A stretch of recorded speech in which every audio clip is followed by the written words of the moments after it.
சொர்க்கம் யாருக்கு? விஸ்வாமித்திரரின் மகன் அஷ்டகன் அஸ்வமேத யாகம் செய்தான்.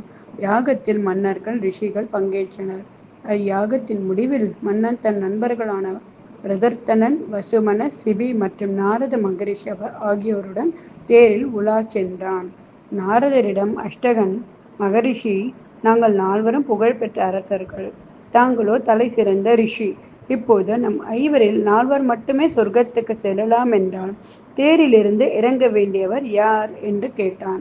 நாரதர் அவனிடம் நீதான் என பதிலளித்தார். உடனே அஷ்டகன், ஏன் என்னை இறங்கச் சொல்வீர்கள் என கேட்டான். அஷ்டகா, யாகத்தின் போது நீ ஆயிரக்கணக்கில் பசுதானம் செய்தது பற்றி பிறரிடம் பெருமையாக பேசினாய். கொடுத்ததை சொல்லி பெருமைப்படுபவனுக்கு சொர்க்கத்தில் இடம் கிடையாது என்று விளக்கினார். அடுத்து மூவர் மட்டும்தான் சொர்க்கத்துக்கு செல்ல முடியும் என்றால் நம் நால்வரில் யாரை இறக்குவது என மற்ற அரசர்கள் நாரதரிடம் கேட்க, நாரதர், இப்போது இறங்க வேண்டியவர் பிரதர்த்தனன். ஒரு முறை இவனுடன் 3 குதிரைகள் பூட்டப்பட்ட ரதத்தில் சென்று கொண்டிருந்தேன். 3 வயோதிகர்கள் வந்தார்கள். அவர்கள் 3 குதிரைகளையும் தானமாக பெற்று சென்றனர். இழுப்பதற்கு யாரும் இல்லாமல் தானே தேரை இழுத்தான். ஆனால் மனதுக்குள், இந்த பெரியவர்களுக்கு சிறிதும் அறிவில்லை, எதைத்தான் தானமாக கேட்பது என்கிற தெளிவும் இல்லை என குமைந்து கொண்டான்.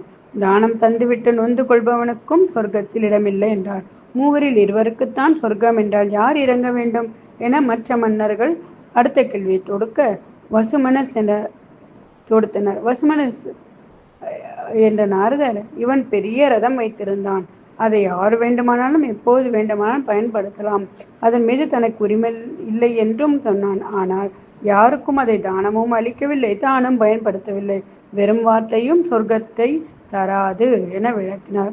சரி, சிபியும் நீங்களும் மட்டுமே தேரில் இருப்பதாக வைப்போம். சொர்க்கத்தில் ஒருவருக்கே இடம் இருக்கிறது எனில் இப்போது யார் இறங்குவது என மன்னர்கள் வினா எழுப்ப, நான் தான் என்றான் நாரதர். மன்னன் சிபி புகழுக்காகவோ புண்ணியத்துக்காகவோ தானம் செய்ததே இல்லை. இல்லாதவர்களுக்கு உதவவே தன்னிடம் செல்வம் இருப்பதாக கருதினான். எனவே சொர்க்கத்துக்கு செல்லும் தகுதி அவனுக்கே இருக்கிறது என்கிறார். திருச்சிற்றம்பலம்.